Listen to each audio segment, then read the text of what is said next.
Hey everybody, Larry Vincent here. Wanted to welcome you to our first official streaming event for Thursday night worship gathering.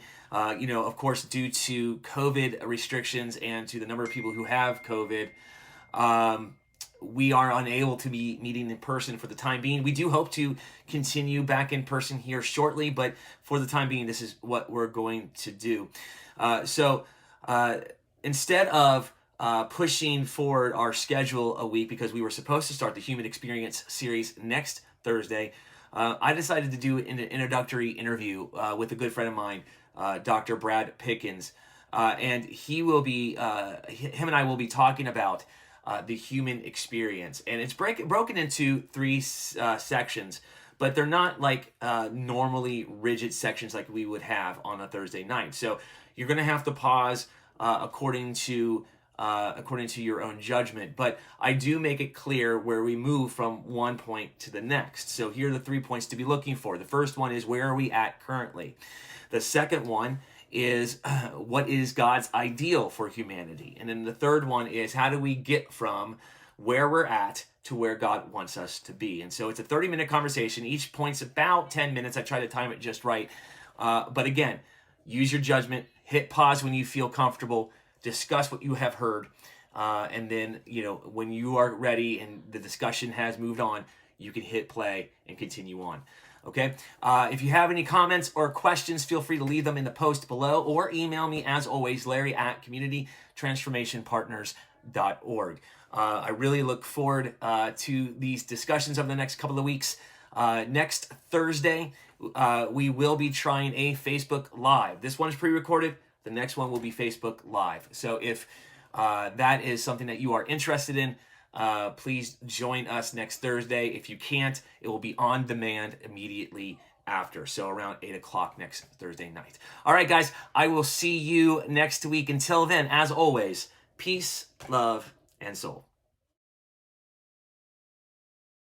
Hey guys, welcome to the Coffee and Conversation podcast. I am your host, Larry Vinson, and we are starting a new season. Season 6 is here, and we are going to be trying something a little bit different than we've had in past seasons. We're going to be going through a lot of the sermon topics that will be preached at the new church plant that I am starting with a bunch of great friends called The Bridge of Hendricks County. And we're starting our first series called The Human Experience. Basically, what we're going to be talking about is how the human experience is went from good to bad, and how God has created it into a beautiful mess. And so, to kick things off, we are having our very first guest of the season, a good friend of mine. We've known each other now for a long time, about 9 years or so. And that would be Dr. Brad Pickens. Welcome to the show, Brad. Yeah, thank you, Dr. Vincent. It's the second time I've gotten to call you that. Yes. So this is a take two, so to speak, because our first take was just a tad bit rambling on my side. Shocker. But he was able to call me doctor. And this is the first official time someone has called me doctor outside graduation. So thank you for that, Brad. I appreciate it. Oh, you're very welcome. All right, let's jump right into it, man, because I want to talk about the human condition, and on a theological scale or even a practical scale. I don't know about you. I feel like theology is supposed to be practical, but that's beside the point. When you look at the current state of humanity, and I kind of prepped you earlier with this within the nation, right? But generally speaking, if you want to be more broader, you can. But I'm really interested in how humanity is being shaped in our country right now. When you kind of look at that, you look at the current state of humanity, what do you see? I guess I was thinking about it yesterday, and I was really having a hard time sort of universalizing this idea of humanity, or speaking about the human condition or something. Like I live in the Upper Peninsula in Michigan. There's a wide variety of people up here. Mm-hmm. And to say that they all abide within the same reality, it's simply not true. I mean, we've got Native American indigenous people that have been shuffled into reservations, that went through group homes, that were stolen out of their families and cultures. Their experience is radically different than mine. Like, their theological experience is radically different than mine. But there Because are for some some of those people, generalities, though, right? I don't know. I mean, because it was, you're talking about people who were abused by the church itself. You're talking about people who were sinned against by the authorities who proclaim what sin is. Mm-hmm. You've got other people that have that really don't have that any kind of experience like that. They live a very privileged life in the sense that they haven't had that kind of loss, or that kind of identity taken away. And I was really thinking a lot about kind of those two poles, of existence or reality. And kind of the closest thing that I could really think of to speak about, the current state of humanity is defined by the various forms of oppression that we either experience or are part of as oppressors. I don't know, and I don't know if that's. And I think what you said at the beginning about theology being practical Yeah. that's where I would put that. Not just practical, but contextual. And so when we're talking about that, it's got to be in the context of what kind of humanity we're looking at, what group these Yeah. people are part of, Yeah, you bring up. I mean, I agree with your points. I think there is uniqueness to the human experience, but at the core, I have to believe that there is somewhat of a shared experience of humanity, right? Because I think back like to Jesus being tempted in every way that we have been tempted. But if there is no shared humanity, then how can that statement be true? Right? Because Jesus was not specifically tempted in every way that I'm specifically tempted, you know, but he is generally tempted in the same way that every human is generally tempted. So there has to be some sort of shared experience. Wouldn't you agree? Yeah, I mean, I'm not saying there's not shared experience. I'm saying there's not a shared condition. Okay. Makes How do you differentiate that? I don't know. I was afraid this was going to turn into like a really philosophical conversation, and that's not exactly the point, or I think what either of us are No, about. no, you're right. I mean, so let's just boil this down just a little bit, okay? You know, if we were to look at our nation and say, to at its core, the humanity of our country is suffering because we are not unified, right? We are not gracious, merciful. We don't show the characteristics of God to those with whom we disagree, right? That's been the biggest thing for me since, for the last, however many years, like 13, 14 years, is really where it's become more pronounced. These are the things that I think that begs a conversation from the church. The current state of the community or humanity at large in our country is pretty fractured. Mm-hmm. So with that kind of thought process, then where do you see us really failing? Why do you think we're failing in those areas of unity and conversation and disagreement? Boy, that's a good question. And I think at one level, there's a lack of willingness on the part of people who are in power to acknowledge what has been done to the people that aren't in power.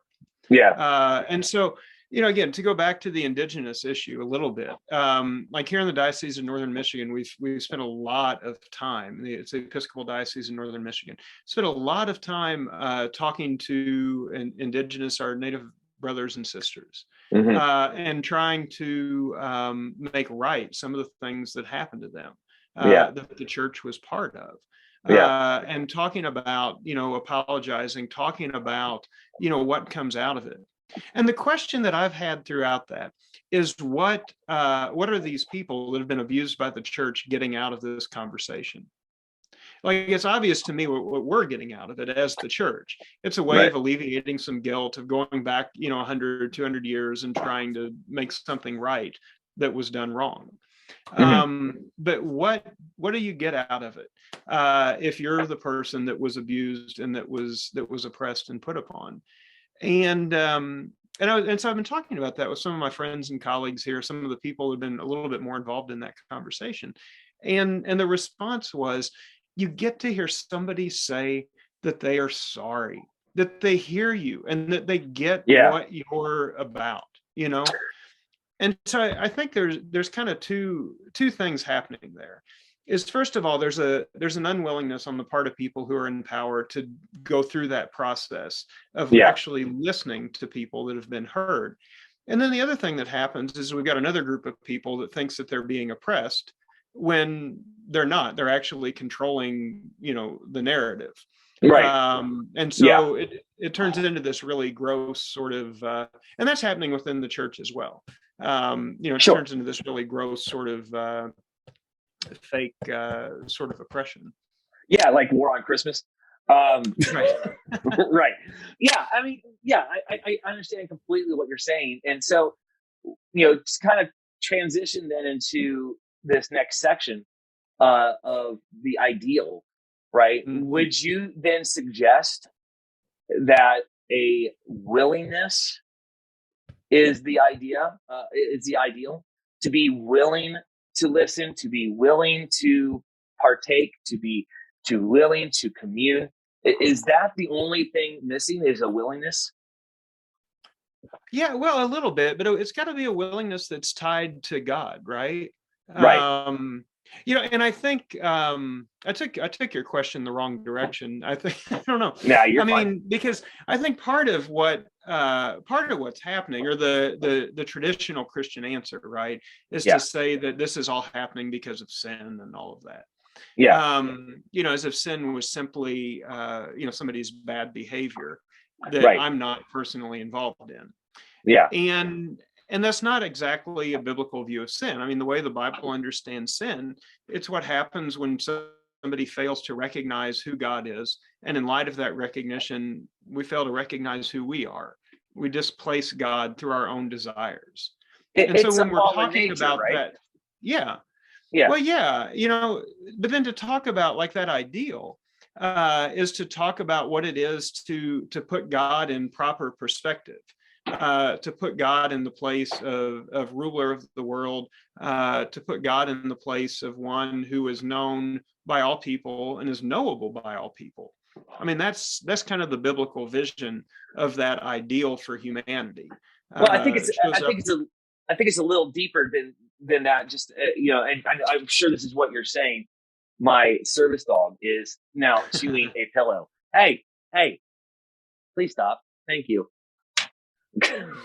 What you were hearing now will be edited out in the final podcast.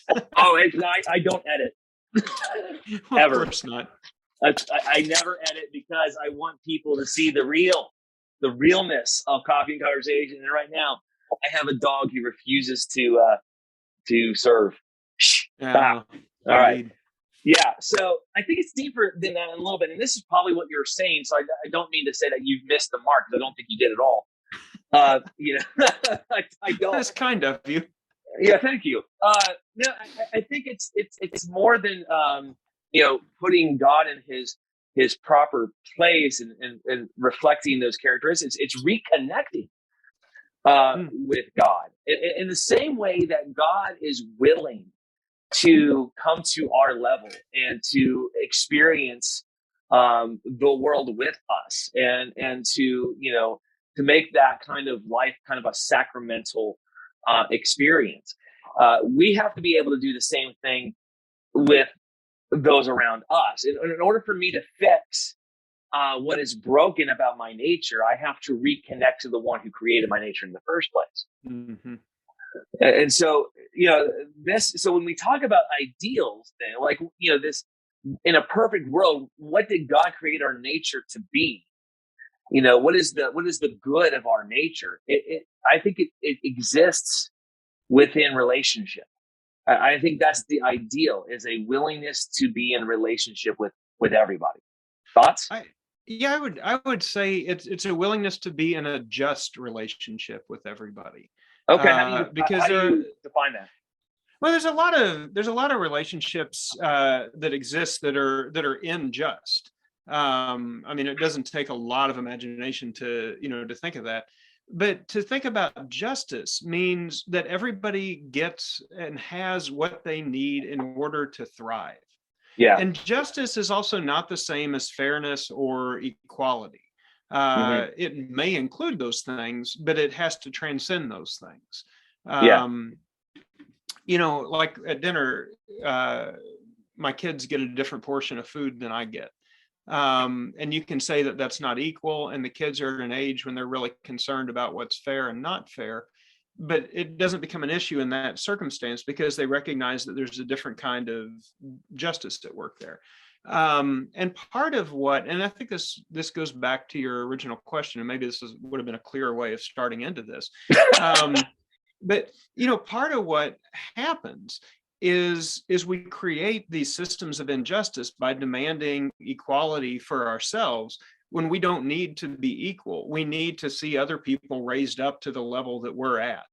And maybe we should edit it. We'll go back and just fix all this stuff, Well, I mean, to get to that point, though, I mean, to say that, that we need to raise people to where we're at, we need to not worry about our own justice before worrying about the justice of those around us, right? Mm-hmm. If we are connected with God, then our justice is taken care of through our relationship with Christ, and so we no longer need to worry about that. And so, when we get to Christians who complain about them not having their so and so rights, not being able to do this or that.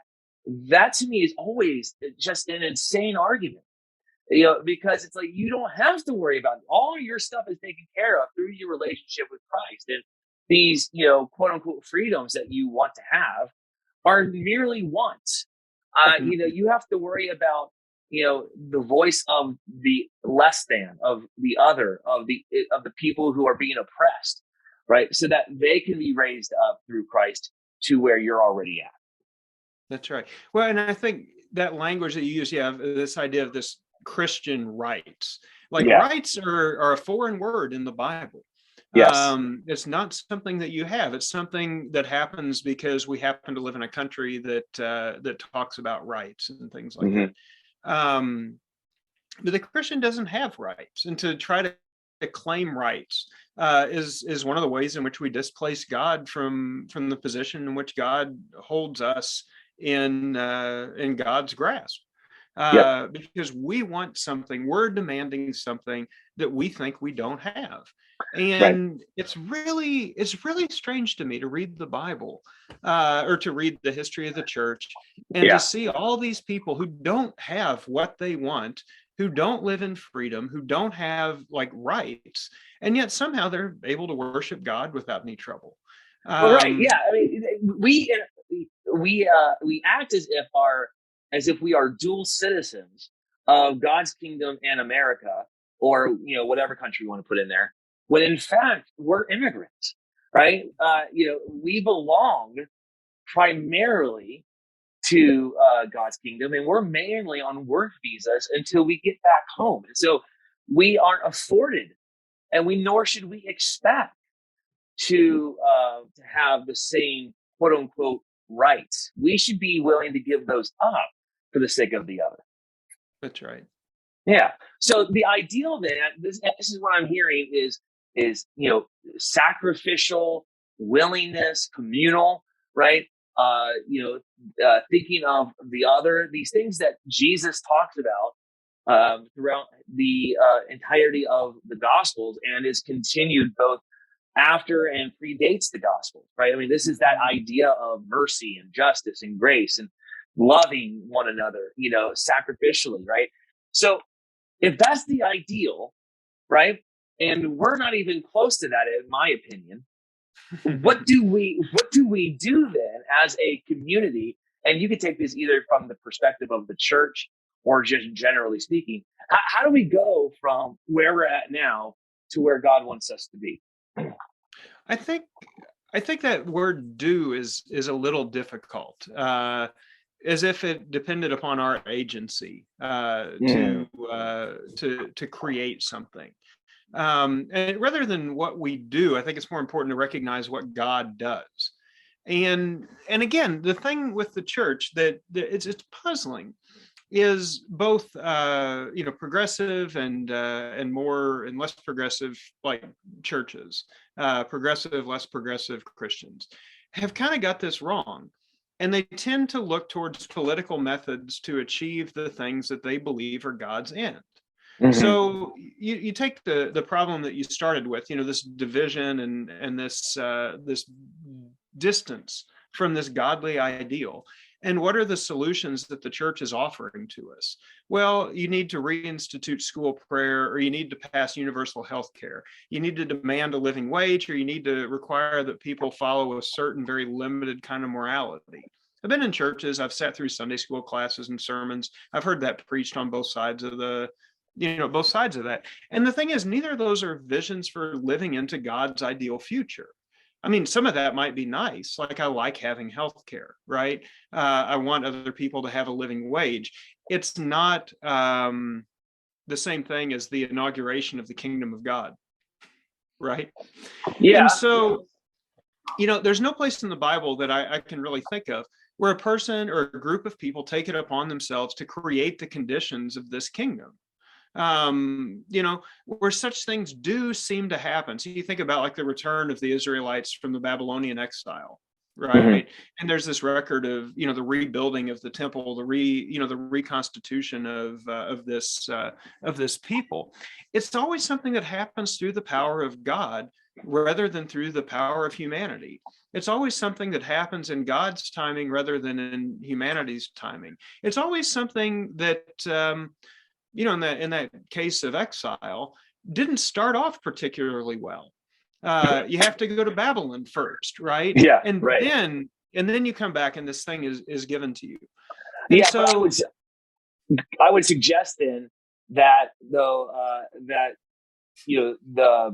actions of Israel created the situation for them to go to Babylon, right?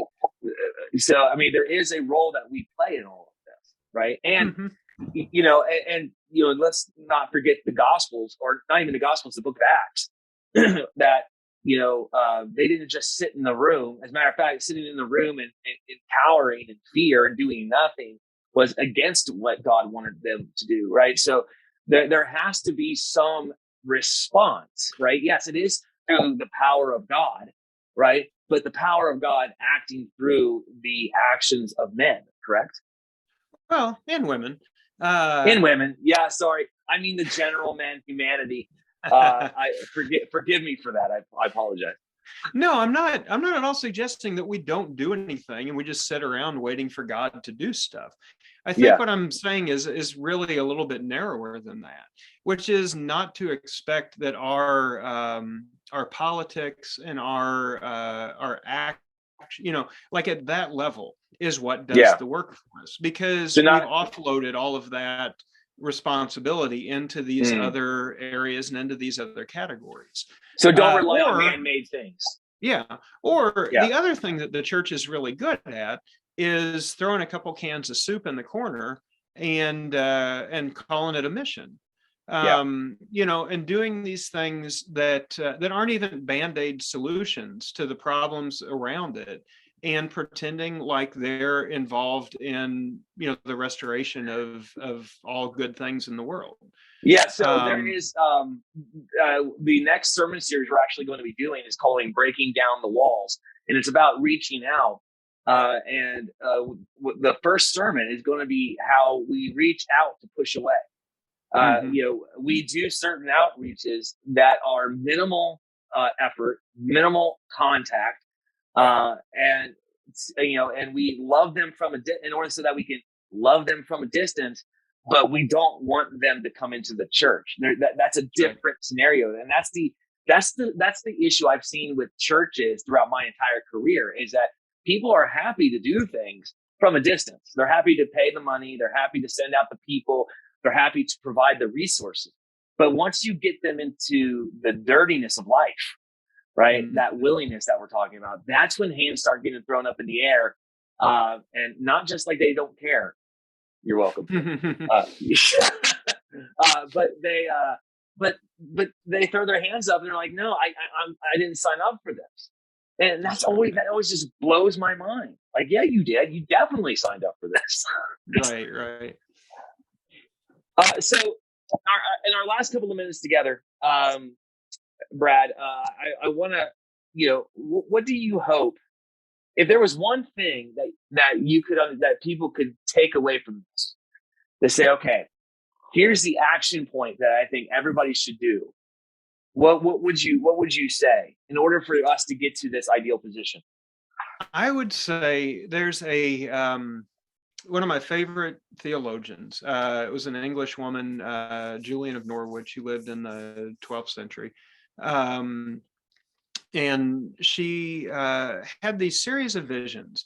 And in one of them, she sees, she has this vision of sin and the reality of sin, and Christ is standing there, and she asks him about this. How can this be? How can you allow this to continue? How can it infect our world like this? And as she reflects on this, she comes to this understanding that sin is actually something of no substance at all. Like sin is something that ultimately can't affect God. And she hears Christ, or she comes to this conclusion where she says this. She says, so I came to understand then that all is well, and that all shall be well, and all manner of things shall be well. And I think about that a lot, because it does two or three different things in it. First of all, it looks around at whatever the disordered reality is that we're living in and says, all is well. Somehow Christ is in the mix here. Somehow God is at work in this in a way that I can't comprehend or understand, in a way that fundamentally doesn't make sense, because this does not seem well. And then at the same time, it says, and all shall be well, which means that somehow God is working to set this to right. In a way that I don't understand, I don't know, and all manner of things shall be well, which means that in some greater cosmic way, all of this is being set to right and made okay. And part of saying that, for me at least, it brings a lot of humility into the equation, because I'm not responsible for fixing it or denouncing it or doing anything. I just get to respond to it in whatever way I can, according to my capacity. I help who I can help. I minister to who I minister to. I pray about it. I work for good things. But at the same time, I don't allow my identity to be caught up in this idea that, like, the world's going to hell in a handbasket sort of thing. Like, my identity remains grounded in Christ. And whatever else I see around me, it gets put into that container. I mean, that's what I would say is that's my fix it, at least. It works for me. I don't know how it does anybody else. So it's interesting because, this is just one of those, just another duality of God, right? All is well, all shall be well, right? Through Christ, we are good, right? But yet we're still being made good. It's the sanctification of all creation, right? The birthing pains, as Paul talks about, right? And so if that is true, if we believe, right, that God has redeemed the world and is still redeeming the world, then our response should be to live within that to the best of our ability. And so, the things that I'm hearing from you is, one, calm the crap down, people. Right? We're trying to fix something that we cannot fix. Two, though, we also have to understand that we have a role to play in loving and and being willing to be with one another and to be the example of Christ, or to be Christ in this world. Right? Is that a fair summation? Yeah, it really is. I'll give you that. I'll give you that fair summation. Thank you. That's all I asked for. I can do. There's not too many things I'm good at. Fair summations. Right. I'm right there. Misrepresent me the rest of the time, but right there, you really nailed it. Oh yeah, I mean, just wait till I write up the post about this on Facebook. It's gonna be, it's gonna be horrific towards your end. But good for me. I always land on my feet.